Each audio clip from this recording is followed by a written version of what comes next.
Ok, et ça enregistre donc. Bonjour à toutes et à tous.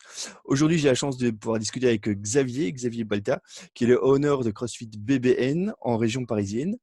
Et donc, on va discuter un peu de la manière dont tu gères pour l'instant ce confinement avec ta salle, et puis aussi ce que tu faisais avant en termes de coaching, parce que je pense que c'est vraiment intéressant par rapport à la situation actuelle. Donc, un tout grand merci, Xavier, d'être avec moi aujourd'hui.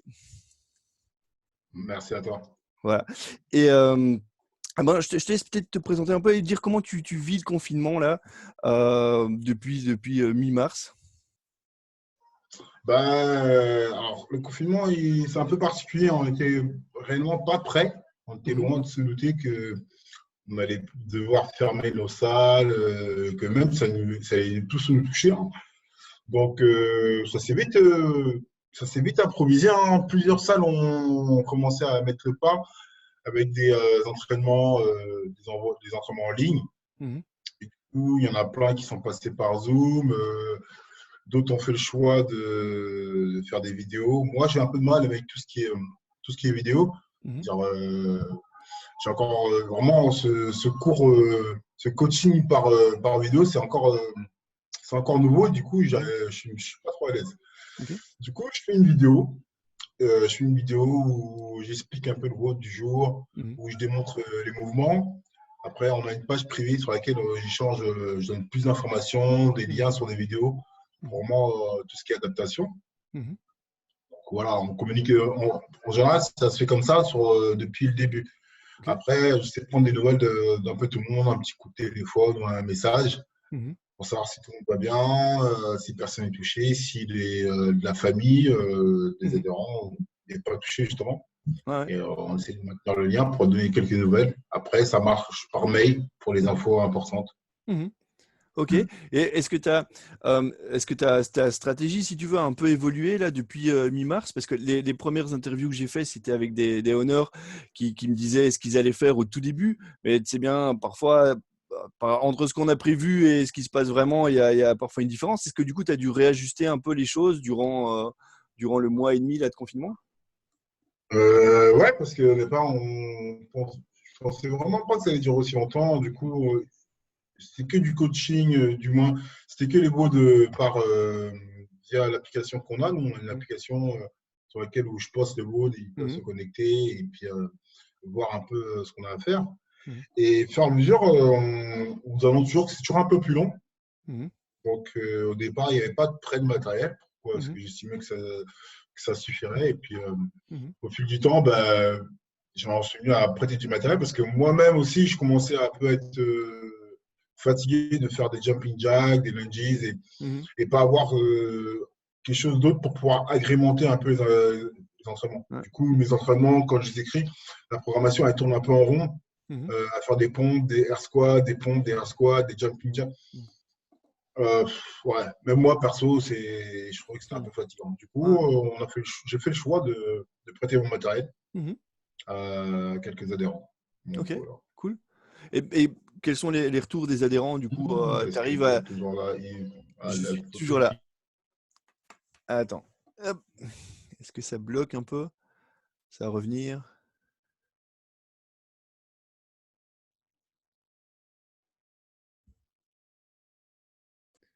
Voilà, t'es là? De retour? Ouais, ouais. Bah, écoute, c'est Ouais, pas grave. Et j'ai stoppé vite fait l'enregistrement, donc du coup, il y aura pas trop de pause, quoi. Et donc, d'accord. je demandais comment ta communauté avait. Enfin, quels étaient les retours de ta communauté, quoi? Ils arrivent à s'entraîner chez eux et tout? Alors, pour la plupart, avec qui j'ai du contact assez souvent, Mhm. ils arrivent à s'entraîner. Ils sont toujours Mhm. motivés, ils attendent les VOD, ils attendent Mhm. que le VOD soit posté pour pouvoir le faire le matin ou en fin de journée. Mhm. Euh, je- Ils sont même plus assidus que moi parce que moi, j'ai un peu flanché hein, pendant un petit moment. Mhm. Du coup, manque de motivation. Donc, eux, ils sont toujours là. Donc, ça Mhm. fait Cool. plaisir, ça donne envie. Donc, on reste en contact. Là, il y a des nouvelles infos qui sont arrivées. Il y a peut-être des choses qui vont se débloquer Mhm. le 11 mai. Donc, on attend encore confirmation. Donc, Ouais. voilà. Ok. Cool. Et ça m'intéressait aussi de pouvoir parler avec toi parce que avant d'ouvrir ta salle, donc c'était en quelle année, CrossFit BBN? Alors, ma salle, je l'ai ouvert l'année dernière en janvier Ok, 2019. d'accord. Et alors, avant ça, il y a une période où tu as entraîné en extérieur. Ça coupe, ça coupe, ça coupe. Ça coupe. Attends, je pense que ça va revenir tant qu'on a le son. Allô, Pat. Ah, D'accord. Ok, donc oui, effectivement, moi j'ai commencé avec du matériel, des entraînements en extérieur sur Paris, mhm, vraiment dans Paris, mhm, avec une ou deux personnes au départ, et puis doucement, ça a commencé un peu à grossir. mhm, C'est un concept que j'ai déjà vu chez les Américains, et puis il y avait des Français aussi qui l'ont fait, mhm, dont Joachim de CrossFit Addict. mhm, Et du coup, ça a un peu inspiré, ça m'a réconforté un peu ouais, dans mon projet, mhm, parce que pas de finances pour pouvoir aller mhm, chercher un local ou prétendre avoir une box. Donc, ça mhm, a commencé comme ça. J'ai investi dans un camion, après quoi, un peu plus de matériel, et puis une petite sono, on était parti. Voilà. Ça s'est parti à la débrouille, et puis mhm, mhm. ça s'est bien enchaîné, quoi. Et t'as fait ça pendant Euh, combien de temps? On a fait ça depuis 2013, fin 2013 jusqu'à 2018. Ah ouais, quand 2018, même. ouais. Ah oui, 5 ans Ouais, en extérieur. Et t'avais équipé un camion, c'est ça que tu dis, avec du matos dedans? ouais. Au départ, j'avais une voiture dans laquelle où je mettais mon matériel un peu en vrac. Mhm, Et puis après, au fur et à mesure, bah, j'ai investi dans un camion. mhm, J'ai fait une commande chez Futon Rack. Ils m'ont installé un rack, je veux dire une barre de traction qui faisait vraiment un rack sur mhm, lequel je pouvais faire des squats, on pouvait faire des tractions, on pouvait mhm. faire. Bon, on avait une petite box en extérieur. Ok, Voilà. c'est cool. Et t'as entraîné des groupes de combien de personnes alors? On était au maximum, je pense qu'on devait être 8, 10 Mhm, au plus grand max. Toute l'année, des fois, c'est pas simple parce qu'il pleut, il fait froid. mhm, On a connu des moins 2 degrés, comme du 25 degrés en plein Paris. On a connu la pluie et le froid aussi. Donc, mhm. t'as que les courageux qui restent, donc Ah qui ouais. sont là toute l'année, mais on est Mhm, un bon petit nombre, hein. On est quand même ouais, 5-6 euh, sur tous les entraînements, et des mhm, fois un peu plus. mhm. Ouais, c'est cool. Et en fait, je sais pas exactement comment c'est en France, mais en Belgique, on va vers le fait de pouvoir réentraîner en extérieur dans un premier temps. Et donc, du coup, ça m'intéressait de Ouais, pouvoir discuter avec toi qui a connu ça, parce que d'athlètes, pratiquants et de coachs, c'est vraiment tout nouveau, parce qu'il y en a beaucoup qui ont toujours connu le confort d'une salle, tout équipé, etc. ouais, Et puis, il y en a d'autres, moi, j'ai entraîné en extérieur parce que quand j'ai commencé, il n'y avait pas de salle en fait. Donc forcément, on s'entraînait n'importe où, tu vois, avec le matos qu'on avait. Donc ça me fait pas trop peur de devoir exactement. Ouais. réentraîner en extérieur. Et du coup, est-ce que tu as des conseils ou quoi par rapport à ça? Des gens, des coachs qui devraient entraîner en extérieur la semaine prochaine ou dans 15 jours ou dans 3 semaines, est-ce que tu aurais quelques conseils de choses à faire pour eux? Bah, le truc à faire dans un premier temps, c'est pas oublier la musique. Ça va pas Bien oublier un vu. peu le décor. Ouais. Ça peut être sympa. Mhm, bien vu. Et c'est surtout de trouver un coin où c'est possible de pouvoir courir, de Mhm, pouvoir avoir un peu d'espace. Étant donné que là, il va falloir quand même de la distanciation entre chaque adhérent. mhm, Trouver un espace assez aéré pour pouvoir s'entraîner et pas être gêné non plus par la circulation ou par des passages mhm, inopinés. Donc voilà, ça c'est après pour le reste. Je pense que j'ai totalement confiance en tous les coachs, hein. Ça, ça va se débrouiller. Il n'y a pas de changement. Le CrossFit, c'est assez rudimentaire. C'est vraiment un truc c'est basique. Il n'y mhm, a pas de fioriture. On n'a pas l'habitude d'avoir trop de confort. La plupart, il fait même plus froid à l'intérieur qu'à l'extérieur. Donc, mhm. tu vois, on est dans la bonne période. Donc, hormis la pluie, il n'y a rien qui pourrait déranger là, actuellement. Ok, cool. Et puisqu'on est là en train de discuter et tout, je me demandais si tu pouvais réexpliquer un peu aussi ton parcours, comment tu as découvert le CrossFit, parce que je pense que tu faisais plutôt de la boxe avant, c'est ça? Tu es arrivé au CrossFit via la boxe? Ouais, Ouais. Est-ce que tu peux expliquer un peu? Et je exactement. pense que tu étais au tout début des premiers événements qu'on a organisés aussi avec Reebok. Est-ce que tu peux réexpliquer un peu? Ouais. Bah, effectivement. Alors moi, comme j'ai fait de la boxe amateur, j'ai boxé longtemps. J'ai changé de salle, j'ai été boxer dans d'autres salles. Donc, il y a vraiment un amour de la boxe qui fait que j'avais du mal à arrêter. Mhm. Sauf qu'à un moment, bah, tu n'as plus trop le choix, il faut travailler. Donc les horaires des clubs, normalement, ça c'est très associatif la boxe. Mhm. Ça a commencé un peu à se développer depuis quelques années sur du privé. Mais à la base, c'est très associatif et il y a des horaires vraiment très précises. Et limite, il faut être fonctionnaire. Ça, Mhm. pour avoir des salles de boxe, il faut être fonctionnaire Mhm. pour pouvoir y aller parce que ça commence tôt. Mhm. Donc, c'était un peu compliqué. Du coup, j'ai commencé à faire de l'entraînement, juste de l'entraînement physique Mhm. avec un coach sur Paris, en extérieur. Et puis, du coup, on s'entraînait aussi dehors toute l'année, Ouais. vent, pluie. Donc, ça m'a amené un peu sur mon concept que Ouais. j'ai essayé de développer, plus du côté de CrossFit parce que ça a commencé à me plaire par rapport à ce que je voyais déjà sur les vidéos, sur YouTube. Mhm. Et, et un jour, je tombe sur une pub Reebok qui marque venez tester un nouveau sport. Bah, forcément, quand tu as traîné un peu sur YouTube, tu as vu que Reebok était quand même en lien avec le CrossFit. Donc, Mhm. tu commences à savoir qu'il y a peut-être un truc Ouais. qui va arriver en France. Mhm. Et de là, je me suis inscrit sur une première séance qui se déroulait sur Châtelet-Les-Halles, c'est dans Mhm. Paris. Ouais. C'était une séance d'essai. Et puis, Mhm. ça a commencé là. Une Mhm. kettlebell, on nous a fait swinguer. À cette époque-là, Reebok était très généreux. Je me rappelle parce que je suis reparti avec une dotation de une paire de baskets, un t-shirt, un short, Ouais.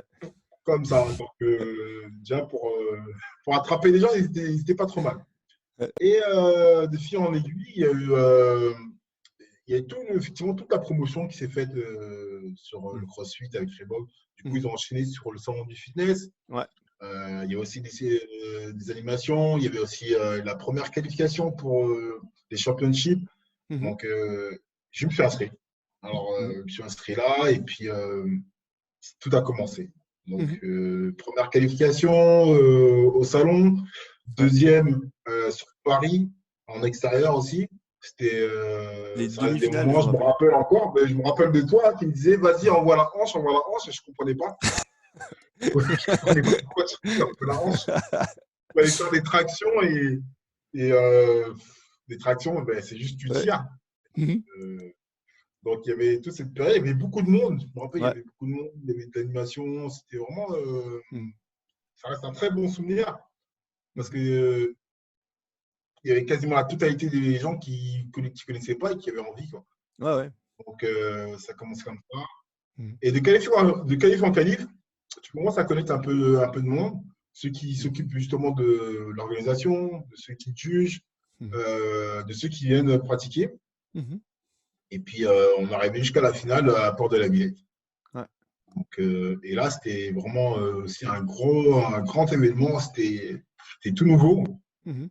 Donc, ma première expérience CrossFit, c'était ça. Ouais. Qualification pour une compétition. Et puis, arriver en finale, prendre Ouais. une bonne tape dans la face parce Mhm. que tu sais pas ce que c'est des football. Mhm. Donc, tu as un ballon qui te tombe sur la face, tu sais pas comment faire. Ouais. Et effectivement, je me rappelle surtout que les Belges, vous, c'était déjà prêt, quoi. Je me rappelle de Ferket qui était là aussi. Sébastien Ferquet. Et Il y il avait était Mathieu déjà prêt. Montes aussi. Et Ouais. les cleans, il savait faire. Ouais. Ouais, et tout ce petit Ouais. monde, ils pratiquaient déjà. Je comprenais. Mhm. On dit, mais comment ils font et du coup, au fur et à Ouais. mesure, j'ai appris aussi hein, à mon Mhm. tour. Ouais. Donc les débuts ils sont faits un peu dans le feu, quoi. C'était Ouais. cool. C'est vraiment cool parce qu'il y a toute une génération quand même dans le CrossFit français et un peu belge qui a découvert à ce moment-là avec le salon des sports et puis enfin le salon de Ouais, fitness et puis ces compétitions-là et puis parce que moi c'est aussi la première fois que j'ai rencontré les addicts à cet endroit-là. C'est vraiment la première fois qu'on a commencé à faire des trucs avec Marvin et Raph de Montpellier avec il y avait Nico de CrossFit Lyon, ben etc. ouais, Ouais, ben, ils faisaient partie de l'organisation. Bon, c'est tous juges, quoi. Donc ouais. forcément, tu es en contact avec eux et c'est de là que les liens ont commencé à se faire. Mhm. Et tous ceux qui ont commencé à ce moment-là, ben, on se connaît tous. Donc, Ouais. c'est Mhm. encore un petit monde. Vraiment, c'était rapide pour connaître tout. Et aujourd'hui, bon, on est beaucoup plus nombreux, c'est intéressant. Et effectivement, ceux qui étaient là à cette période-là, on se connecte tous aujourd'hui. Donc, c'est vraiment ça qui est sympa. Ouais, ouais. Et du coup, est-ce qu'il y a eu des liens entre les salles CrossFit actuellement par rapport à cette période, entre les salles CrossFit parisiennes ou de la région parisienne? Est-ce que vous êtes contactés les uns les autres ou quoi? Ben, alors, ça marche surtout à l'affinité. Moi, j'ai des Mhm. amis qui ont des box. Donc, forcément, ben, on se tient en contact, on prend des nouvelles, Mhm. on se tient en courant à savoir qu'est-ce que un tel fait, qu'est-ce que je peux faire, qu'est-ce que tu fais toi, est-ce qu'on a besoin d'un coup de main, l'un l'autre, tu as besoin d'aide. Donc, Mhm. voilà, moi, j'ai des amis qui sont toujours présents et j'essaie d'être présent aussi pour eux.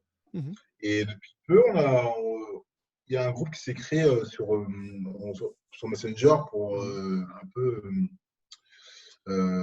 pour effectuer une sorte de regroupement. On a créé un t-shirt Mhm. avec tous les noms des box pour justement Ouais, pour supporter les box pendant cette pandémie, quoi. ouais, pas Donc, c'est mal. un t-shirt assez sympa avec le logo de tous ceux qui Mhm. ont participé. Mhm. Donc, et puis, ça permettra de pouvoir aider quelques-uns. Ok, cool. Mais j'essaierai de mettre, je crois que je vois de quoi tu parles. J'essaierai de Ouais, mettre le lien vers, je sais pas, pour ouais, que les gens puissent le trouver et l'acheter ou quoi. Ouais. cool. Ok, cool. Et est-ce que tu penses que de cette période-ci, il y a des choses qui vont rester dans le CrossFit? Est-ce que ça va modifier d'une certaine manière le CrossFit ou peut-être le monde du fitness ou de la préparation physique en général? Ben, honnêtement, nous, en salle de CrossFit, moi, j'ai tout ce phénomène d'hygiène qu'on ne trouve plus malheureusement en salle de sport. Nous, on l'a toujours eu. C'est-à-dire que tu ton matériel, tu le nettoies, tu le ranges. Mhm.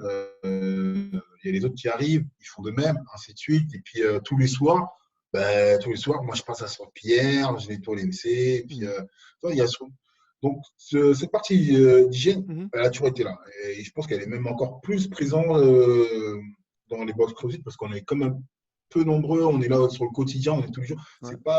C'est pas une machine qui tourne et puis quelqu'un qui va passer le soir. Non, on est là, on fait attention un peu Mhm. au matériel, on fait attention à tout. Ouais. Donc à ce niveau-là, je pense qu'il n'y aura pas grand changement. Le changement qu'il peut y avoir, c'est surtout qu'il faut essayer de se maintenir en bonne santé, avoir une Mhm. bonne condition physique Ouais. et surtout ce lien social avec les gens. Mhm. Là, on s'aperçoit que même si depuis l'arrivée des réseaux sociaux, Mhm. je pense qu'on s'est tous un peu éloignés des uns des autres. Mhm. Pourquoi? Pour se parler à travers l'ordinateur, à travers Mhm. notre téléphone. Là, on a senti que même si on avait notre ordinateur, même si on avait notre Mhm. téléphone, ça ne suffisait pas. C'était pas. C'est que du virtuel. Et Mhm. le fait d'être restreint, ben, Mhm. on s'aperçoit que on a besoin quand même de ce contact avec les gens, Ouais. d'être Mhm. réunis, de pouvoir échanger, mais et se voir. Mhm. C'est vraiment, on va dire que c'est vital. Parce Ouais, que ouais. si ce n'est pas le cas, ça ne dérangerait personne de rester chez soi, à ne Mhm. pas travailler. Mhm. Et puis, Mhm. on attend gentiment. Non, Mhm. au contraire. Je sais que mes adhérents, ils ont hâte qu'on puisse rouvrir. Pas Mhm. forcément pour s'entraîner, parce qu'ils s'entraînent de leur côté, mais surtout pour s'entraîner ensemble, pour qu'on Mhm. puisse se retrouver, retrouver cette ambiance, cette convivialité qu'il y avait déjà Ouais. Mhm. avant que ça nous tombe dessus. Mhm. Donc, je pense que là, les gens auront un autre regard sur ce lien social. Ouais. Ouais, je te suis à 100% là-dedans, évidemment. On parle toujours de la communauté dans le CrossFit et je pense que c'est vraiment maintenant qu'on se rend compte à quel point la communauté est importante et elle est au moins aussi importante, si pas plus, que tous les exercices qu'on fait et tout ce qu'on préconise, quoi. Exactement. Ouais. Mhm. Ah ben, je propose qu'on en reste là-dessus. C'est une super bonne conclusion. Un tout grand merci à toi, Super. Xavier, d'avoir pris le temps Merci de à toi, répondre Yves. d'avoir pris le temps de répondre à mes questions. Euh, Je vais stopper l'enregistrement. On peut se dire au revoir après une fois que j'ai coupé l'enregistrement. Et Vas-y. donc voilà, un tout grand merci à tout le monde d'avoir suivi aussi. Et donc s'ils veulent avoir plus de renseignements, je mettrai le lien vers ta salle, Ouais. CrossFit BBN. Ouais. crossfitbbn.com. Tu peux dire pourquoi BBN? Alors, BBN, c'est l'acronyme de Brut by Nature. Mhm. C'est un peu brut dans le sens, pas le sens brutalité gratuite, mais Mhm. plutôt brut des origines, toi. Ouais. vraiment là-bas. C'est-à-dire que ça, c'est quelque chose qui me ressemble assez. Toi, Mhm. je suis pas trop dans les, dans les chichis, Mhm. c'est directement à l'essentiel. Et puis, voilà, Ouais. c'est un peu le concept. Ouais. Et puis ça fait référence à un groupe que j'aime beaucoup aussi, que j'écoutais quand j'avais, à mon avis, 14 ou 15 ans, un truc comme ça. Ouais, Ouais, ouais, Brut by Nature, ouais, ben, exactement, je l'ai repris de là, ouais, justement, de Nocti by Nature. C'est un groupe ouais, aussi que j'écoutais énormément et que je continue à écouter, hein. ouais, Et j'ai même repris le logo aussi pour quelques ouais. t-shirts. Mhm. Voilà. Ouais, j'aime beaucoup. Ouais. Mhm. Bon, eh ben, Xavier, un tout grand merci. Je te souhaite que ça se passe vraiment Merci à bien toi. avec ta salle et dans le processus de déconfinement et pour l'après. Et voilà, et un tout grand merci à toutes celles et ceux qui ont suivi ce lockdown calling. Merci. Un bonjour à tous les Belges. Merci.